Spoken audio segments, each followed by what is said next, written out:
মুসলমানের মাঝে একতা নাই, তাই তোমরা সব জায়গায় মার খাচ্ছ, সব জায়গায় মার খাচ্ছ। মায়ানমারে মার খায়, বাংলাদেশ ওখানে যায় কয় আমার দান দেন, আমরা ফেস দেন। মুসলমান মারে, তাদের সাথে বাণিজ্য চুক্তি সব বন্ধ করে দেয়া দরকার। 57 মুসলিম রাষ্ট্র এক হয়ে যাও, তোমাদের গায়ে ফুলের টোকা দেওয়ার সাহস কেউ করবে না।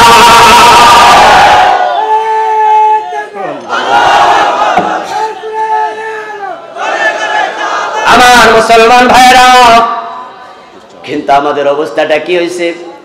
আমাদের অবস্থা হলো মায়ানমারের মুসলমান মারে আমার কি, আমারও তো পেঁয়াজ দিছে।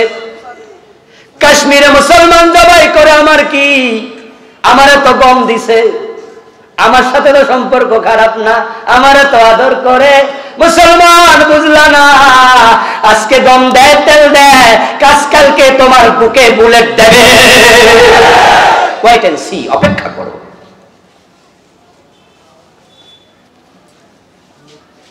মালিকের গাদা আছে, হঠাৎ করে গাদা দেখে ছাগল হাজির।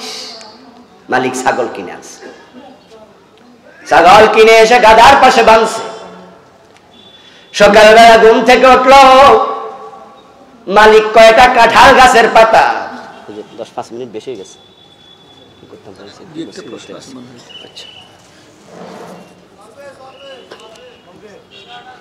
মালিক কিছু খেজুর, আপনার কিছু কাঁঠাল পাতায় ছাগলকে দিছে, ছাগল খা।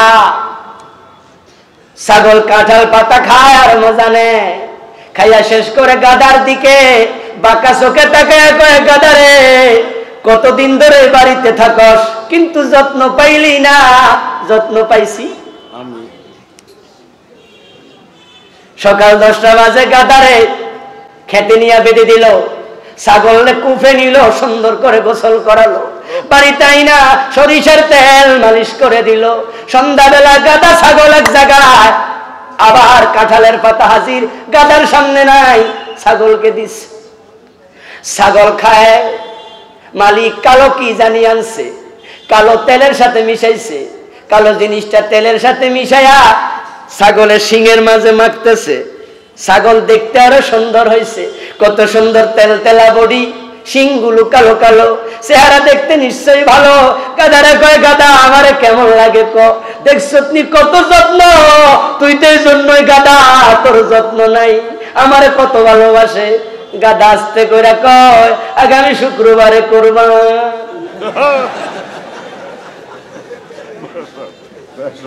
ভালোবাসা পাইবা শুক্রবারে, আসলটা গম পায়া খুশি হয় না, চাল পায়া খুশি হয় না। আজকে মায়ানমার মারে, কালকে সিরিয়া মারে, পরশু তোমারও কোরবান হবে। বাঁচতে চাইলে এখনো মুসলমান এক হওয়া দরকার আছে না? ইসলামের ব্যাপারে আমরা এক হতে চাই। যদি আলেম ওলামা, পীর বুজুর্গ, মাহফিলের বক্তা, শ্রোতা, মসজিদের ইমাম, মুয়াজ্জিন, শ্রোতা, মুসল্লি আমরা এক হয়ে যেতে পারি। তাবলীগের ভাইয়েরা, পীর সাহেব হুজুরেরা, মুরিদেরা, আমরা পরিপূর্ণ ইসলাম মানতে চাই। আমরা এক হয়ে গেলে কোরআনের বিধান ঠেকানোর কোনো ক্ষমতা জালেমদের থাকবে না। আল্লাহ তাআলা আমাদের সকলকে দ্বীনে পরিপূর্ণ প্রবেশ করার তৌফিক দিন। জোরে বলেন আমিন। হাযা মা ইনদি ওয়াল ইলমু ইনদাল্লাহ আলাইহি তাওয়াক্কালতু ওয়া ইলাইহি উনীব। মুনাজাত করে যাবেন, দোয়া হবে। ওয়ালাইকুম ওয়া রাহমাতুল্লাহি ওয়া বারাকাতুহু।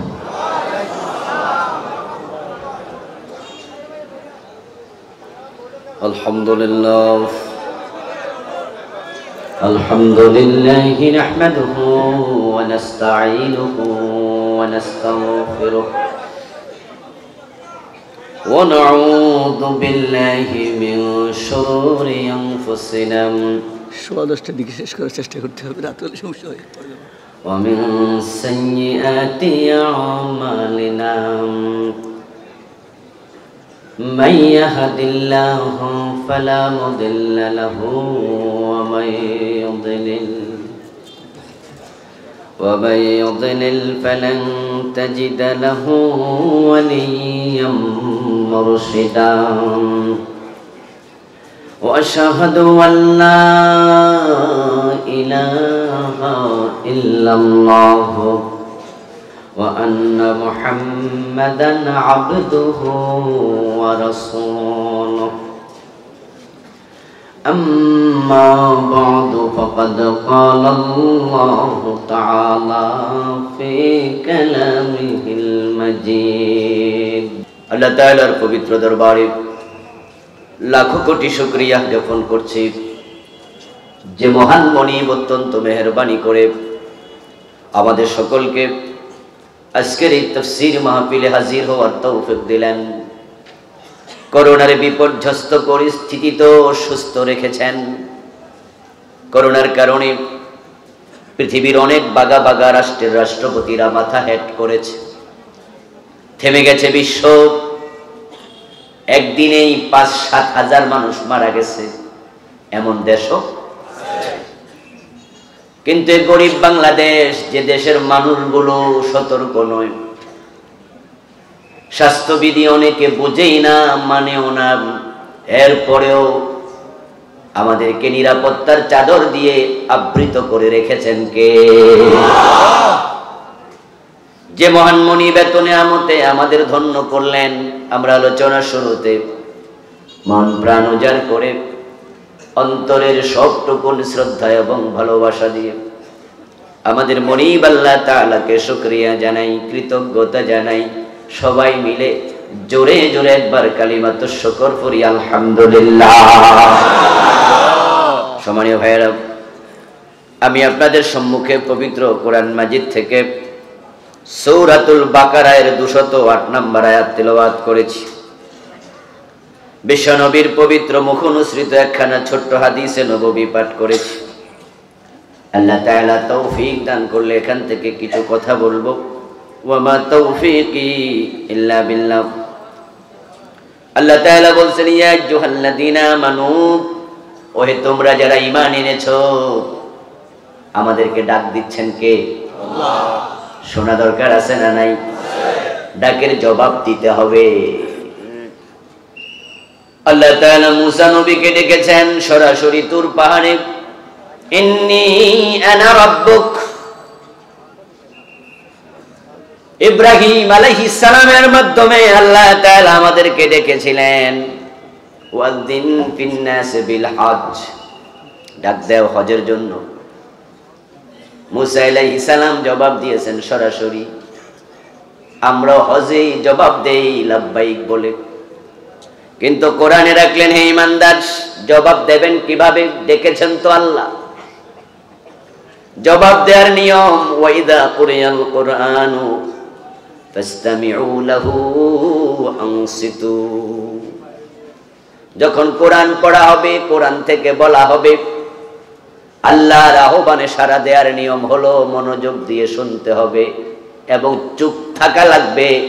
কোরআন যেখানে পড়া হয় সেখানে কথা বলা জায়েজ নেই। লাআল্লাকুম তুরহামুন। আপনি কোরআনের শব্দ বুঝেন না, আমল করবেন না, এটা পরে। যদি আপনি মনোযোগ দিয়ে শুনতে থাকেন, আমলটা পরে করলে রেজাল্ট পাবেন, না করলে পাবেন না। কিন্তু শুধু শোনার কারণেই রহমত প্রাপ্ত হয়ে যাবেন। লাআল্লাকুম তুরহামুন, তোমরা রহমত প্রাপ্ত হবে। বেঁচে থাকার জন্য রহমত দরকার আছে না নাই? আমরা যারা আজকের এই দিনে কোরআনের সাথে আছি, কোরআনের পথে আছি, আমাদের চারিদিকে বিপদ। চুপ থাকলে কয় তারা চুপ কেন? কোন ষড়যন্ত্রের গন্ধ আছে। কথা বললে কয় কথা বললো কেন? ধরে নিয়ে যাও, ঠিক না? চারিদিকে বিপদ। এই অবস্থায় আমাদের রহমতের দরকার আরো অনেক বেশি। আর রহমত পেতে হলে আমাদেরকে আল্লাহর কোরআনের কাছে চলে যেতে হবে, ফিরে যেতে হবে। কোরআন একমাত্র কিতাব, যে কিতাবের মাঝে মুমিনের সুসংবাদ আছে। পৃথিবীর কোথাও সুসংবাদ নেই। বিশ্বের দিকে দিকে তাকায় আমরা দেখি মুসলমান যেখানে নির্যাতন চলছে সেখানে কোথাও সুসংবাদ নেই।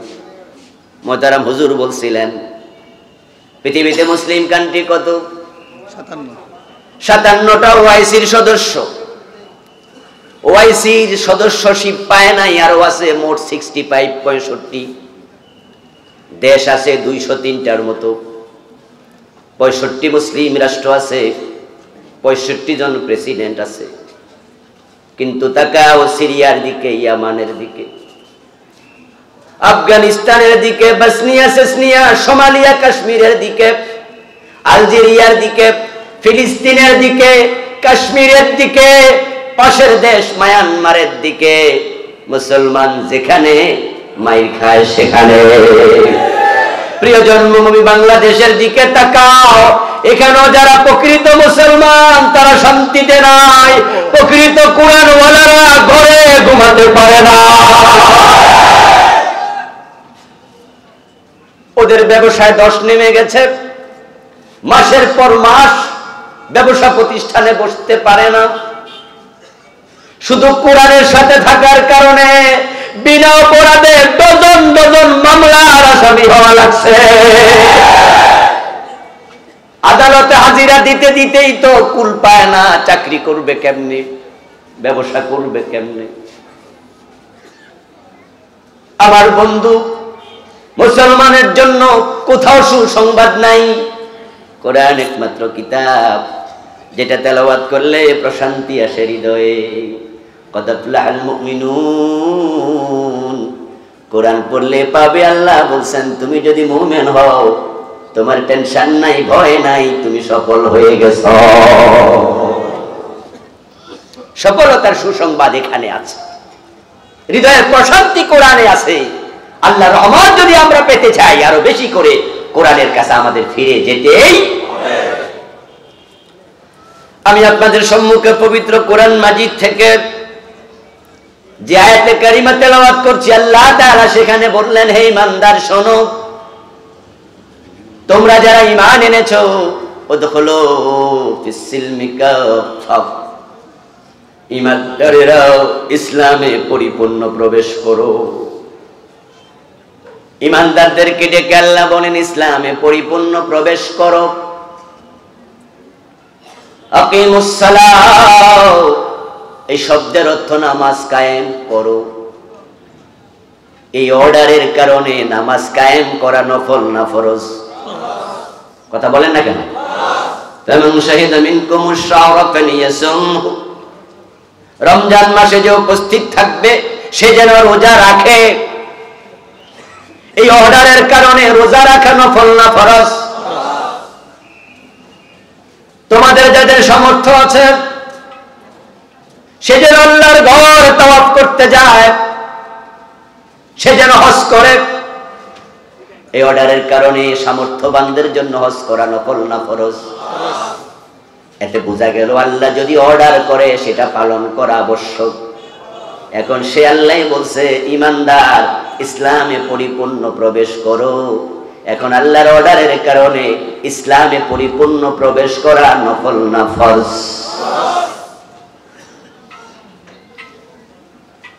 ফরজ মানে আবশ্যক, করতে হবে, হাতমুল লাযিম, আবশ্যক বিষয়, বিকল্প নেই।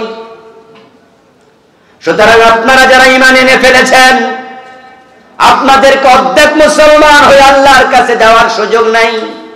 তিনি বলবেন কেন অর্ধেক হয়ে আসলি, আমি তো পরিপূর্ণ ঢুকতে বলেছি ইসলামে। ও ঈমানদার ইসলামে পরিপূর্ণ ঢোকো। যারা ইসলামে আসে নাই, ঈমানই আনে নাই, তাদেরকে ইসলামে পরিপূর্ণ ঢুকতে আল্লাহ বলেন নাই, কারণ তারা তো নাই। কিন্তু আপনারা যারা ঈমান এনেছেন পরিপূর্ণ ইসলামে প্রবেশ করতেই হবে। ওয়ালা তাত্তাবিউ খুতুওয়াতিশ শাইতান, আয়াতের পরের অংশ, শয়তানের পদাঙ্ক অনুসরণ করো না। ঈমান এনেছো, পরিপূর্ণ ইসলামে প্রবেশ করো, এর সাথে শয়তানের পদাঙ্ক অনুসরণ করো না। কিসের সাথে কি? মনে হয় দুই রকম বক্তব্য, আসলে দুই রকম নয়। আল্লাহ তাআলা পরিপূর্ণ ইসলামে প্রবেশ করতে বলার পরে শয়তানের পদাঙ্ক অনুসরণ করতে মানা করেছেন। তারতীব আছে, ধারাবাহিকতা আছে, মোলাজামাত আছে, সম্পর্ক আছে। সম্পর্কটা হলো তুমি যদি ইসলামে পরিপূর্ণ না ঢোকো, যতটুকু ঢোকে নাই অতটুকু শয়তানের অধীনে চলে যাবে।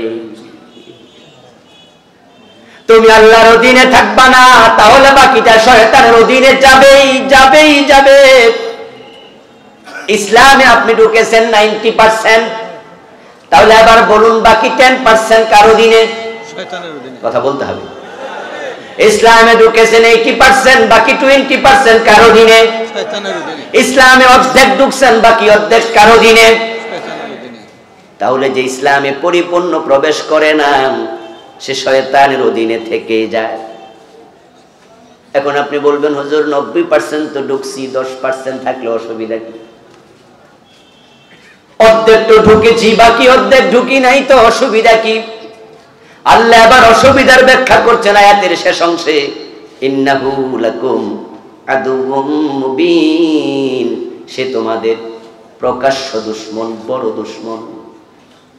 যদি 10% তার অধীনে থাকে, 90% ইসলামের ভিতরে থাকে, 80% ইসলামে, 20% তার অধীনে, শয়তান ওইটুকু ধরে এমন জোরে টান মারবে, তোমার বাকিটুকুও ছিনিয়ে নিয়ে যাবে।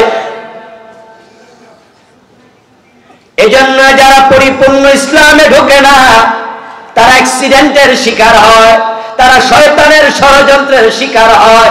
ওই মানুষগুলোকে দিয়া শয়তান এক পর্যায়ে শিরক এবং কুফরি করে ছেড়ে দেয়।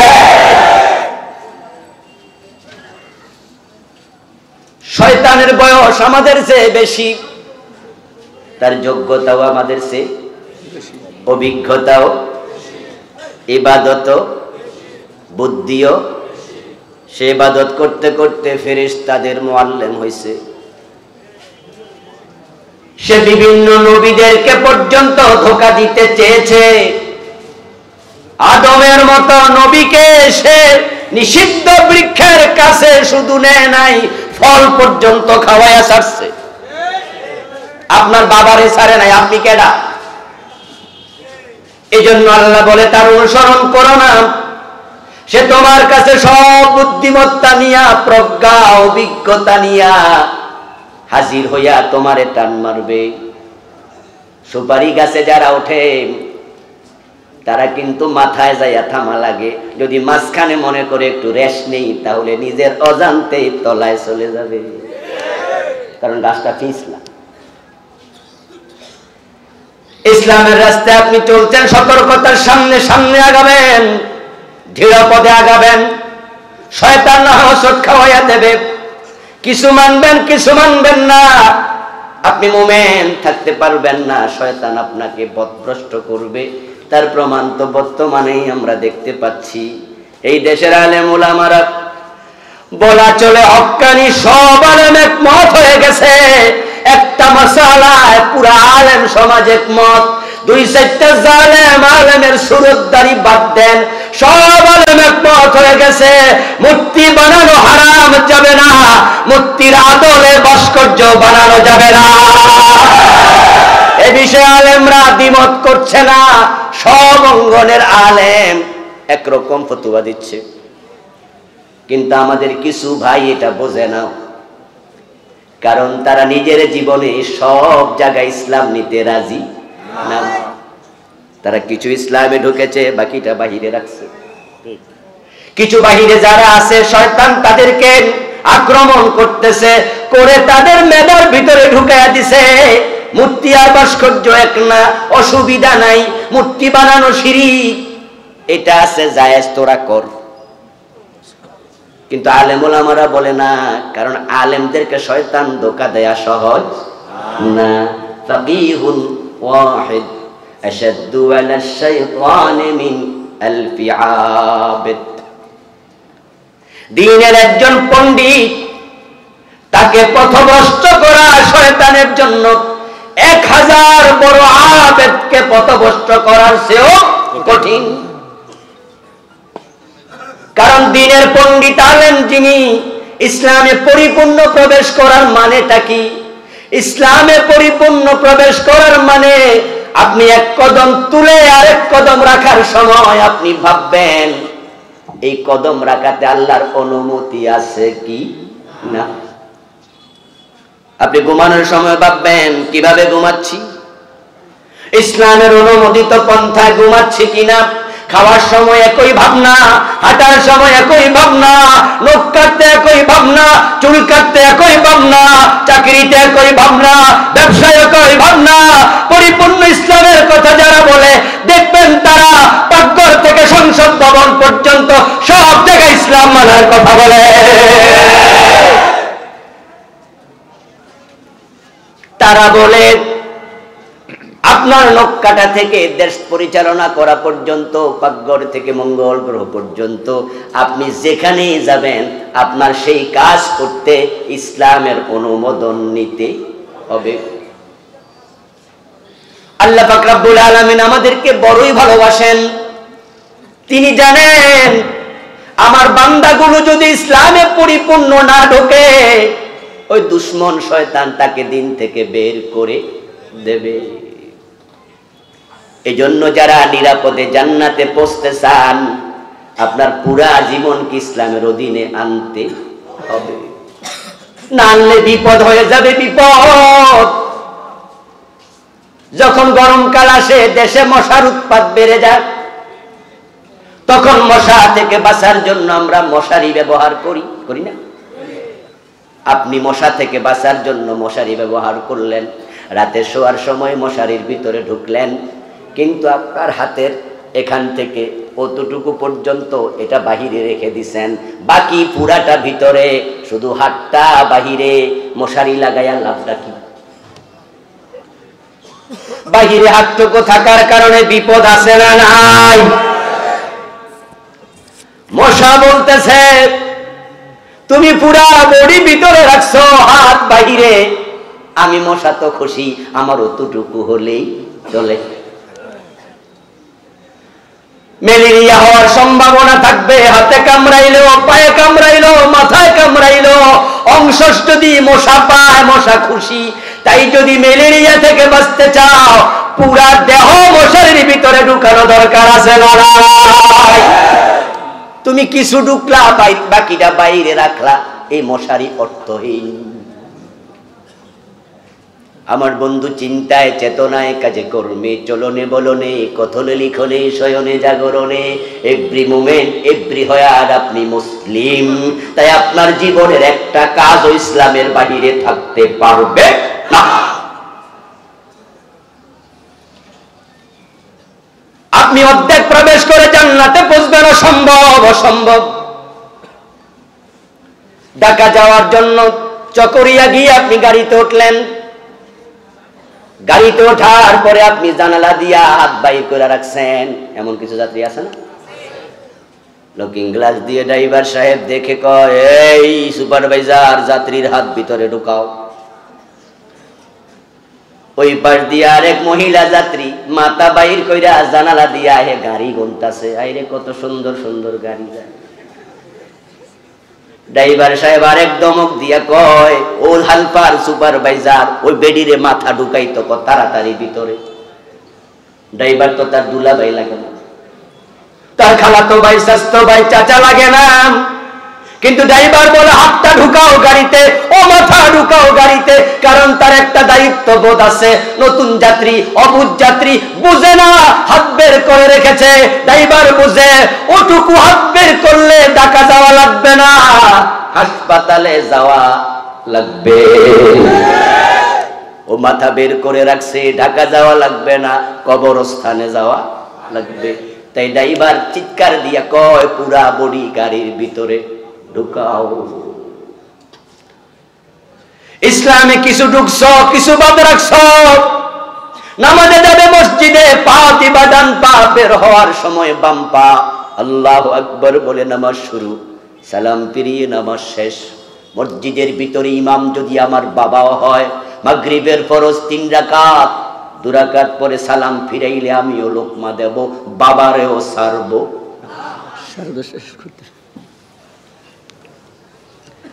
হুজুরে আরো 15 মিনিট বাড়াইছে, 10:30, ঠিক আছে?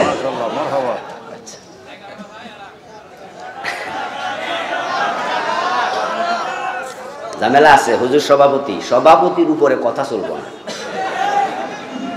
কথা কইলে আমনে সভাপতি এই কলা। আবার ভাইয়া কি জানি বলছিলাম, আপনি যদি মসজিদে ঢোকেন আপনার বাবা ভুল করলে লোকমা দেন, ঠিক না? আল্লাহর কথার বাহিরে আপনি চলেন না, সেখানে আমরা দল বুঝি না, মত বুঝি না। ইমাম ভুল করলে ইমামরে লোকমা দেওয়ার একটা মাত্র কারণ, সে কারণটা হলো ইমামের নামাজ বাতিল হলে আমার নামাজটাও বাতিল হবে। তাই নিজের নামাজের সাথে আমরা ইমামের লোকমা দিয়া দেই। আমার বন্ধু, মসজিদে সবাই মিলে আল্লাহর আইন মানলাম, ধর্মীয় জীবনে আল্লাহরে মেনে নিলাম, অর্থনৈতিক জীবনে লেনিন কার্ল মার্কসের কাছে গেলাম, সেখানে আল্লাহ কোরআনে কি বলছে আর জানলাম না, মানলাম না। রাজনৈতিক জীবনে George Washington, mister Gandhi, major Zia, Bangabandhu, অমুক তমুকের আদর্শ মানা শুরু করলাম, সেখানে রাসূলের কথা, আল্লাহর কথা ভুলে গেলাম। তাহলে পরিপূর্ণ জীবনে ইসলাম কেমনে নিলাম? যদি আপনি পরিপূর্ণ জীবন ইসলাম মানতে চান, মসজিদে যে আল্লাহর আইন মেনে নামাজ পড়বেন, ওই আল্লাহর আইন মেনে আপনাকে সংসদ চালাতে হবে, ওই আল্লাহর আইন মেনে আদালত চালাতে হবে। অর্থনীতি চলবে, সমাজনীতি চলবে, স্বরাষ্ট্রনীতি চলবে, পররাষ্ট্রনীতি চলবে আল্লাহর আইনে। তাই তো হযরত ওমর রাদিয়াল্লাহু তাআলা আনহু যখন খলিফাতুল মুসলিমিন হলেন, ওনার দেশটার সীমানা ছিল 50 লক্ষ বর্গ মাইল, প্রায় অর্ধ পৃথিবী। কবি নজরুল বলেছেন, অর্ধ পৃথিবী করেছো শাসন, ধুলার তখ্তে বসে, খেজুর পাতার প্রাসাদ তোমার বারে বারে গেছে খসে। আজকের ইটালি তৎকালীন রোম সাম্রাজ্য হযরত ওমরের অধীনে ছিল, বিজয় হয়েছে ওমরের শাসনকালে। বাহরাইন বিজয় হয়েছে, পারস্য বিজয় হয়েছে, অর্ধ দুনিয়া ওমর চালিয়েছেন, অর্ধ দুনিয়া 50 লক্ষ বর্গ মাইল। বাংলাদেশ হলো মাত্র 56,000 বর্গ মাইল। এর মানেটা হলো হযরত ওমরের রাষ্ট্রটা ছিল বাংলাদেশের মতো প্রায় 100টা দেশ। আপনাদের সবার কাছে জানতে চাই, মেহেরবানি করে বলুন, হযরত ওমর মসজিদ চালাইছে আল্লাহর আইনে আর দেশ চালাইছে নিজের আইনে? সবাই আমরা একমত, হযরত ওমর মসজিদ আল্লাহর আইনে চালাইছে, দেশটাও আল্লাহর আইনে চালাইছে। এর কারণ উদখুলু ফিস-সিলমি কাফা, আল্লাহর অর্ডার, তুমি যদি ঈমানদার হও ইসলামে পরিপূর্ণ প্রবেশ করো। আমার বন্ধু, এখন আপনি বলবেন আমি পরিপূর্ণ ঢুকলাম না, তাহলে কি হবে রেজাল্ট? কোরআন থেকে শুনুন, আল্লাহ তাআলা কোরআনে বলছে যে পরিপূর্ণ ঢুকবা না, তোমার মতো মুসলমান প্রয়োজন নাই। ফামান শাআ ফালিউমিন ওয়া মান শাআ ফালিয়াকফুর, যার ভালো লাগে মুমিন হও, বুঝে শুনে হও, ভালো লাগে না ফালিয়াকফুর, সে যেন কাফের হয়ে যায়। কাফের হয়ে গেলে আল্লাহর কিছু আসে যায় না। সকরিয়া বাজার গেলেন, ঢাকা যাবেন, আপনি গাড়িতে উঠছেন, ওঠার সময় গাড়ির দরজায় এক পা দিছেন, আর এক পা গাড়ির দরজায় না দিয়া নিচে রাখছেন রোডের মাঝে। গাড়ির হাতলে ধরছেন, একটা পা দরজায় আর এক পা মাটি, এরকম দিয়ে আপনি মিনিট 2 দাঁড়ায় থেকে দেখেন, গাড়ির হেল্পার আপনারে করব কি স্যার, উঠলে ওড়েন নয় নামেন, বলবে কিনা? বলবে যে স্যার কি করতেছেন, এটা উঠলে পুরো ওড়েন নাম। আপনি যদি কোন মিয়া 500 টাকা টিকিট কাটছি, এমনি আমি থাকবো, দোয়া করেন হজে যাচ্ছি, পাশে হিন্দু দোকানদার আছে না নাই, ওই হিন্দু দোকানদার শুনে আব্দুল সালাম হজে যাচ্ছে। সালাম ভাই, আপনি হজে যাচ্ছেন শুনলাম। কই জি। আচ্ছা, হজে এত টাকা খরচ করে কেন যান? মালয়েশিয়া গেলেও তো পারেন, ঘুরে তো ব্যাংককও যাওয়া যায়। কয় না মিয়া হজে গেলে সব গুনাহ মাফ হইয়া যায়। তুমি এসব বুঝবা না, তুমি তো হিন্দু। হজে গেলে হজ কবুল হলে ডাইরেক্ট জান্নাত, ঠেকায় কে?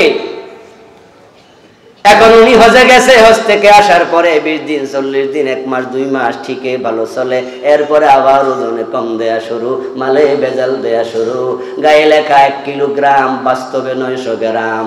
ওই হিন্দু মিয়া সব দেখে, ওনার মতোই আমি।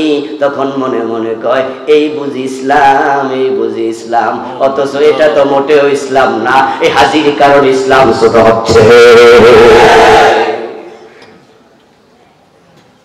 এই হাজি যদি হজ করার পরে প্রকৃত অর্থে ভালো মুসলমান হয়ে যেত, ওজনে আর কম দিত না, মানে বেজাল দিত না, মানুষ ঠকাইত না, তাকে দেখে হিন্দু মুসলমান হওয়ার পরিকল্পনা করত।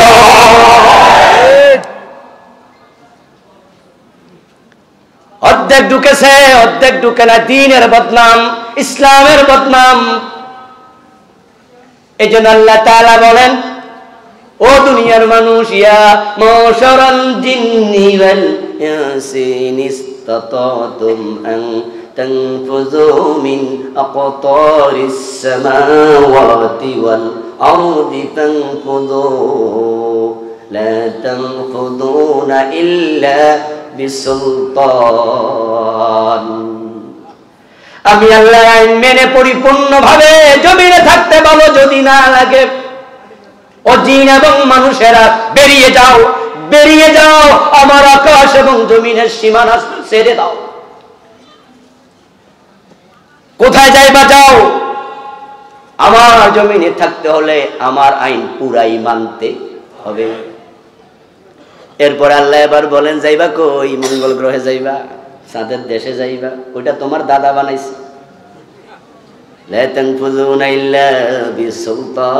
যাওয়ার জায়গা নাই, যেখানে যাবে রাজত্বটা আমি আল্লাহ। তোমার জমিনে থাকতে হলে ভালো করে থাকো, পরিপূর্ণ ইসলামে প্রবেশ করো।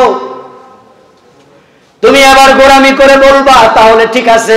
আবুল কালাম আজাদ হুজুর বলছে অর্ধেক মাইনা লাভ নাই, কত উদাহরণ উনি মশা মাসিরও দিল। ঠিক আছে, কিছু নামাজ তো পড়তাম, জুমা তো কমপক্ষে পড়তাম, ওয়াক্তিয়া না পড়ি, লাভ যেহেতু নাই, জুমাও পড়তাম না, অর্ধেক পড়া লাভজন নাই, পড়তাম না। আমি বলবো দোস্ত, তুমি যদি নামাজ শুধু নয় ইমানটাও ছেড়ে দাও, আল্লাহর কিছু আসে যায় না। আল্লাহ তাআলা কোরআনে বলেন, ইন তাকফুরু আনতুম ওয়া মান ফিল আরদি জামিয়া ফাইন্নাল্লাহা গনিয়্যুন হামিদ। সুবহানাল্লাহ পড়েন। ইন তাকফুরু আনতুম, তোমরা সবাই যদি কাফের হয়ে যাও, তোমরা সবাই যারা বসে আছো, আওয়াজ শুনছো, শোনো নাই? 250 কোটি মুসলিম, তোমরা যারা ঈমানওয়ালা, তোমরা যদি কাফের হয়ে যাও, ওয়ামান ফিল আরদি জামিআ, জমিনে যত মাখলুক আমাকে সেজদা করছে, তাজকির জিকির করছে, সবাই যদি কুফরি করে, ফাইন্নাল্লাহা লাগানিয়্যুন হামিদ, জেনে রাখো আল্লাহ তোমাদের প্রতি মুখাপেক্ষী নয়। ফামান জাহাদা ফাইন্নামা ইউজাহিদু লিনাফসিহি, যে ব্যক্তি চেষ্টা করবে, লড়াই করবে, ইবাদত করবে, নিজের জন্য করে। আমি আল্লাহর কিছু আসে যায় না। ইসলাম মানলে জান্নাত, ইসলাম না মানলে জাহান্নাম, লাভ লস সবটা তোমার, আমি আল্লাহর না।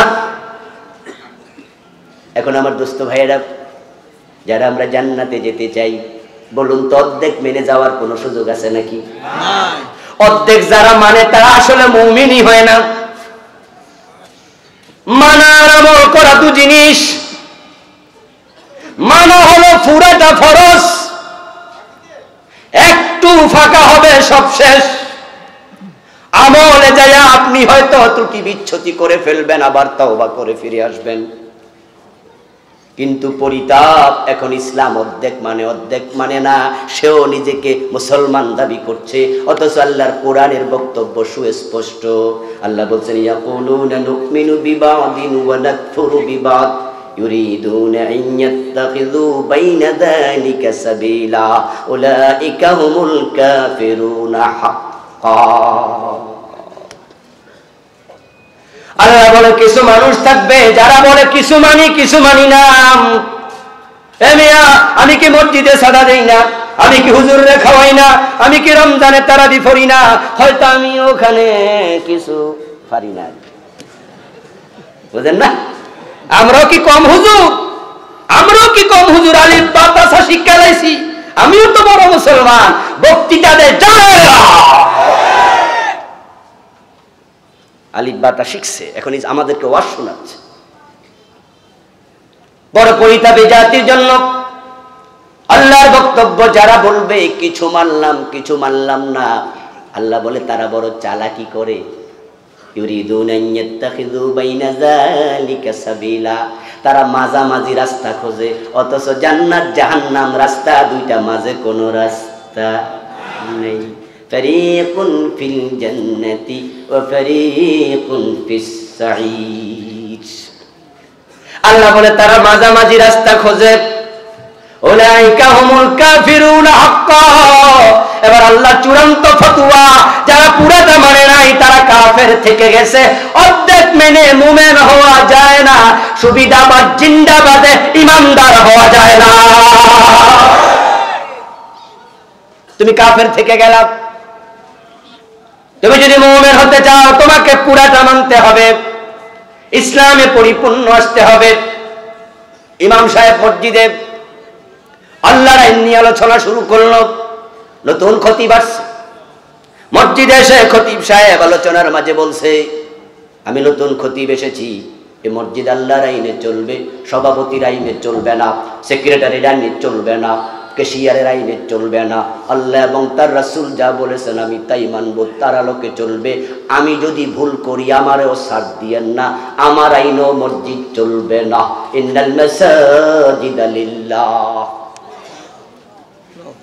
ওরে বাবা, মুসল্লি একজনের টিপ দিয়ে আরানের মাঝে কয়, এতদিনে একটা হুজুর পাইছি, মর্দে মুমিন। উনি বলছে আল্লাহর আইনে চলবে শুধু। ওটুকু ওয়াজ করে এবার ইমাম সাহেব বলছে, সম্মানীয় মুসল্লি ভাইরা, আমি যে ওয়াজ করলাম দ্বিমত করবেন কে? হাত তোলা দেন। একজন হাত তোলা দেয় না। হুজুর আল্লাহর আইনে চলবে, আমরাও একমত। বাবা, এবার খতিব সাহেব কয়, সব তো দেখি আমার মুসল্লি জান্নাতি, সব তো ভালো মানুষ। এবার ইমাম সাহেব বলছে, আল্লাহর আইনে শুধু মসজিদ না, আল্লাহর আইনে দেশও চলা লাগবে। কে কে রাজি আছেন? হাত তোলা দেন। কিছু হাত তোলে, কিছু তোলে না, কিছু মাথা নিচের দিকে দিয়া কয় এতক্ষণ ঠিক আছিল, এখন হুজুর রাজনীতি শুরু করছে।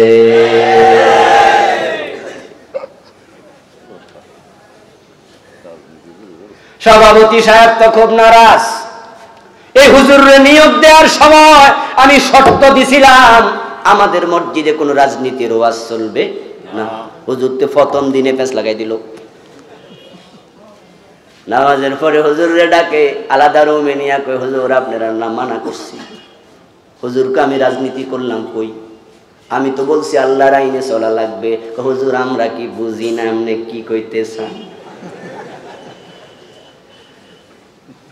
এমন কিছু ধূর্ত প্রকৃতির লোক সমাজে আছে না নাই? নামাজের ওয়াজ করলে রাজনীতি পায় না, রোজার ওয়াজ করলে রাজনীতি পায় না, হজের কথা বললে রাজনীতি পায় না, আল্লাহর কোরআনের আইনের কথা বললে তোমার কাছে রাজনীতি মনে হলে আল্লাহর কসম করে বলি তোমার অন্তরে ঈমানটা এখন আর নাই।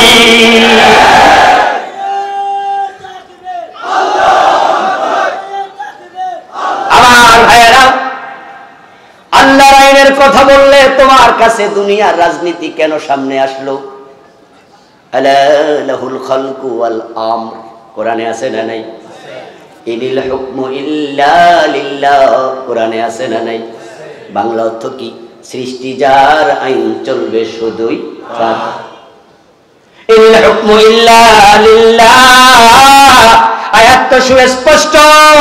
ইনে নাফিয়া, পরে হরফ ইস্তিসনা ইল্লা, ইনিল হুকমু ইল্লা লিল্লাহ। বড় বড় আলেমরা এখানে আছে, নফির পরে ইস্তিসনা যদি হয় বালাগাতের পরিভাষা ইউফিদুল হাসরা। হসর চার ভাবে হয়, আত-তাকদীমু মা হাক্কুহু আত-তাখির ইউফিদুল হাসরা। নফির পরে ইস্তিসনা ইউফিদুল হাসরা, হরফেস ইল্লা শুধু এর পরে আসবে ফাকাত, হরফেস ফাকাত, তখন হবে হসর। এইভাবে যে হসরের সিস্টেম আছে, খবর যদি মারিফা হয় ইউফিদুল হাসরা, নফির পরে ইস্তিসনা হসর। হসর মানে কি? আপনারা যারা বালাগাত পড়েন নাই তারা এবার বুঝুন, হসর মানে হলো শব্দের সীমাবদ্ধতা। যেমন বলি এখানে জায়েদ ছাড়া কেউ নাই, তাহলে বকর আমর থাকার সম্ভাবনাও নাই, এটা হলো হসর। ইনিল হুকমু ইল্লা লিল্লাহ, অর্থ দ্বারা আল্লাহ ছাড়া কারো আইন চলবে না, চলবে না, চলবে না। আল্লাহ কো আমার আইন শুধু চলবে। আর তুমি রাজনীতির গন্ধ পাও, বুঝতে হবে তুমি ইসলামে পরিপূর্ণ প্রবেশ করো নাই। ইসলামে পরিপূর্ণ প্রবেশ করা ফরজ, না করা কুফর, মানতেই হবে। কিন্তু পরিতাপ মসজিদের মুসল্লিদের মাঝে পাওয়া যায়, আল্লাহর আইনের কথা শোনার সাথে সাথে চেহারাটাও কালো হয়ে যায়। কি আশ্চর্য মুসলমান! কেন রে ভাই, কেন? 90% মুসলমানের দেশ। এই দেশে যদি আমরা আল্লাহর আইনটাকে সামনে নিয়ে আগাই, দল ক্ষমতা যেই থাকবে অসুবিধা নাই। ইমাম পরিবর্তন হয়, নামাজের নিয়ম পরিবর্তন হয় না। মসজিদের মুতাওয়াল্লি চেঞ্জ হবে, মসজিদ আল্লাহর আইনে চলবে। যদি কোরআনটাকে জায়গা মতো নিয়ে যেতে পারি, দল পরিবর্তন হবে। যেই দলে ক্ষমতা আসবে, কোরআন দিয়ে দেশ চালাতে হবে।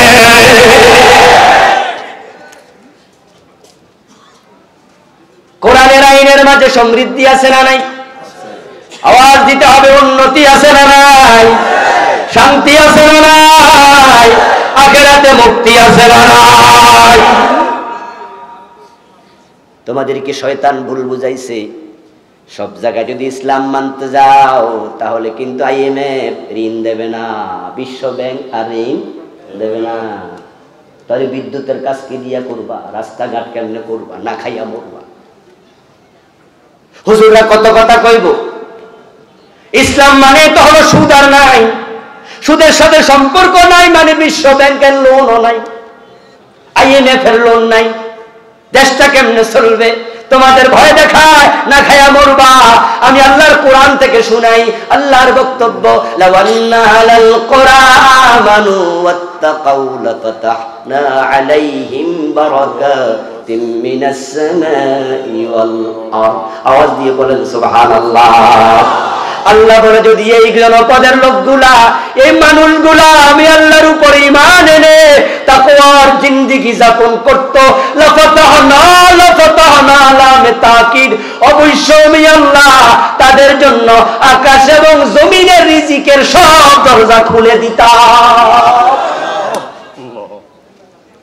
ইমানদার কলিজার ভিতর থেকে একটা সাক্ষী দাও দেখি ভাই, রিজিকের মালিক কে? আল্লাহ। কোন সন্দেহ আছে? তামাম পৃথিবীর মানচিত্রের দিকে তাকান, তাকাইয়া দেখবেন মুসলিম রাষ্ট্রগুলো সবচেয়ে বেশি কোথায়? এটাও মুসলিম রাষ্ট্র, ওইটাও মুসলিম, ওইটাও মুসলিম, ওইটাও মুসলিম, একবারে ইলিশ মাছের ঝাঁকের মতো একসাথে। মুসলিম রাষ্ট্রগুলো সবচেয়ে বেশি কোন জায়গায়? মিডল ইস্টে, ঠিক না? সবচেয়ে বেশি কোথায়? কথা কয় না, মিডল ইস্টে না? আমার ভাইয়েরা এখানে সৌদি আরব, পাশে কাতার, পাশে দুবাই, পাশে বাহরাইন, ঠিক না? পাশে ইয়ামান, পাশে সিরিয়া, ইসলামী দেশগুলো একসাথে। এবার আপনাদেরকে বলি, খনিজ সম্পদ সবচেয়ে বেশি কোথায়? জমিনের উপরে আছে আলু, ধান, গম, পাট, জমিনের তলে আছে স্বর্ণ, ঠিক না? রৌপ্য, তেল, গ্যাস, খনি।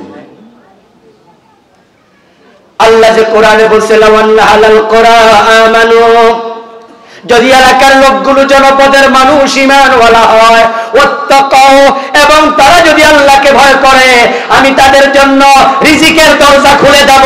জমিনের উপরে, জমিনের তলায়, আল্লাহ জমিনের তলার স্বর্ণ, রৌপ্য, দস্তা, তামা, গ্যাস সব মুসলমানদের কাছে দিয়ে দিছে। অমুসলিম সবাই মিলে 35% খনিজের মালিক, আর মুসলমানরা 65%-এর মালিক। আমাদেরকে আল্লাহ এত ধনী বানায় রাখছে, আমাদের ঐক্য নাই, যার কারণে মাইর খাই। যেটা মহতারাম সভাপতি হুজুর বলেছে ঐক্যের কথা, ঐক্য যদি থাকতো মুসলমান কোথাও মাইর খেত না। কালকে যদি ওআইসির সম্মেলন ডেকে 57 মুসলিম রাষ্ট্র ঘোষণা করে, ওআইসির পক্ষ থেকে বলছি জাতিসংঘ শোনো, মুসলমান মাইর খাইলে আমেরিকাকে আমরা তেল দেব না, ব্রিটিশকে দেব না, রাশিয়াকে দেব না, ফ্রান্সকে দেব না, তেল বন্ধ করে দাও। 6 মাস পরে ওই কাফেরের বিমান আকাশে উঠবে না, কিছু লাগবে না, একটা হুমকি যথেষ্ট, একটা হুমকি এনাফ। কিন্তু বলবে না। সৌদি আরব যদি বলে আমরা তেল দেব না, দুবাই কইব আমরা আরো বেশি দিব, আসেন আসেন নিয়ে আসেন, ঠিক না? ঠিক। ভারতের কাশ্মীরে মুসলমান মানলো, এট দ্য টাইম দুবাই জালেম সরকার নরেন্দ্র মোদীকে উপহার দিল। যখন কাশ্মীরে চলছে 2 মাসের উপরে লাগাতার বন্ধ, কারফিউ, ঘর থেকে বেরোতে দিচ্ছে না। গরু জবাই করলে মুসলমান জবাই করছে, বাবরি মসজিদের জায়গায় মন্দির বানিয়েছে। আর ওই সময় নরেন্দ্রের দাওয়াত দিয়া নিয়া দুবাই সরকার এত মোটা স্বর্ণের চেন দিয়েছে। দুবাই যদি কালকে বলে আমরা তেল দেব না, তখন আবার ইয়ামান বলবে আমরা দেব, ইয়ামান বলবে আমরা দেব না, কাতার বলবে আমরা দেব। মুসলমানের মাঝে কথা নাই, তাই তোমরা সব জায়গায় মার খাচ্ছ, সব জায়গায় মার খাচ্ছ। মায়ানমারে মার খায়, বাংলাদেশ ওখানে যায় কয় আমরা দান দেন, আমরা পেঁয়াজ দেন। মুসলমান মারে, তাদের সাথে বাণিজ্য চুক্তি সব বন্ধ করে দেয়া দরকার। 57 মুসলিম রাষ্ট্র এক হয়ে যাও, তোমাদের গায়ে ফুলের টোকা দেওয়ার সাহস কেউ করবে না।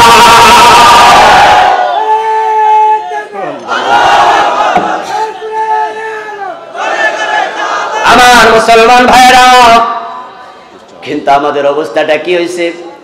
আমাদের অবস্থা হলো মায়ানমারের মুসলমান মারে আমার কি, আমারও তো পেঁয়াজ দিছে। কাশ্মীরে মুসলমান জবাই করে আমার কি, আমারও তো গম দিছে। আমার সাথে তো সম্পর্ক খারাপ না, আমারও তো আদর করে। মুসলমান বুঝলা না, আজকে গম দেয়, তেল দেয়, কালকে তোমার বুকে বুলেট দেবে। ওয়েট এন্ড সি, অপেক্ষা করো।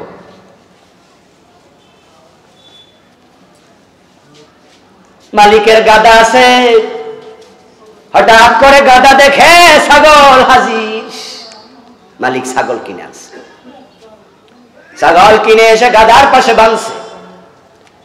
সকালবেলা ঘুম থেকে উঠলো, মালিক কয়টা কাঁঠাল গাছের পাতা, 10-5 মিনিট বেশি হয়ে গেছে।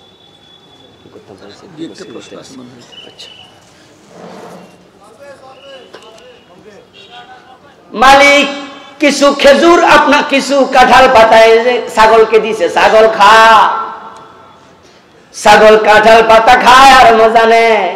খাইয়া শেষ করে গাদার দিকে বাঁকা চোখে তাকায় কয়, গাদারে কতদিন ধরে বাড়িতে থাকস, কিন্তু যত্ন পাইলি না। যত্ন পাইছি আমি। সকাল 10টা বাজে গাদারে খেতে নিয়ে বেঁধে দিল, ছাগলে কুফে নিল, সুন্দর করে গোসল করালো, বাড়িতে আইনা সরিষার তেল মালিশ করে দিল।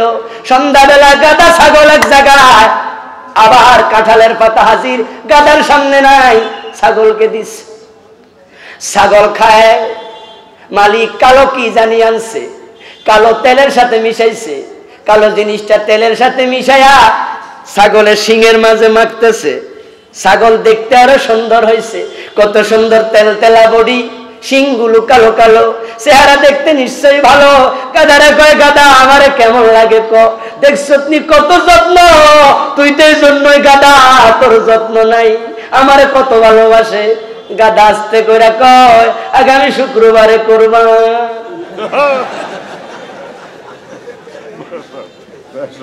ভালোবাসা পাইবা শুক্রবারে, আসল না। গম পায়া খুশি হয় না, চাল পায়া খুশি হয় না। আজকে মায়ানমার মারে, কালকে সিরিয়া মারে, পরশু তোমারও কোরবান হবে। বাঁচতে চাইলে এখনো মুসলমান এক হওয়া দরকার আছে না? ইসলামের ব্যাপারে আমরা এক হতে চাই। যদি আলেম ওলামা পীর বুজুর্গ মাহফিলের বক্তা শ্রোতা মসজিদের ইমাম মুয়াজ্জিন শ্রোতা মুসল্লি আমরা এক হয়ে যেতে পারি, তাবলীগের ভাইয়েরা পীর সাহেব হুজুরেরা মুরিদেরা আমরা পরিপূর্ণ ইসলাম মানতে চাই। আমরা এক হয়ে গেলে কোরআনের বিধান ঠেকানোর কোনো ক্ষমতা জালেমদের থাকবে না। আল্লাহ তাআলা আমাদের সকলকে দ্বীনে পরিপূর্ণ প্রবেশ করার তৌফিক দিন। জোরে বলেন আমিন। হাযা মা ইনদি ওয়াল ইলমু ইনদাল্লাহ আলাইহি তাওয়াক্কালতু ওয়া ইলাইহি উনীব।